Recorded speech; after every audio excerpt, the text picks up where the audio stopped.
How to set PIN on Max app. Have you ever wanted to make your Max application account more secure? Stay until the end of the video and find out how you can do it. So let's get started.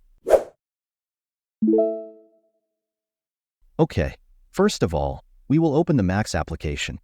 Once the application has opened, we need to find the icon of our profile located in the upper right corner of the screen. When you found it, tapped on it. All possible settings that you can make will be opened here. However, when the PIN is set for a specific profile, we will open the Edit Profiles option. After that, we will select the profile for which we want to set a PIN. Once the profile options have been cleared, we need to find the Profile PIN option and tap on it.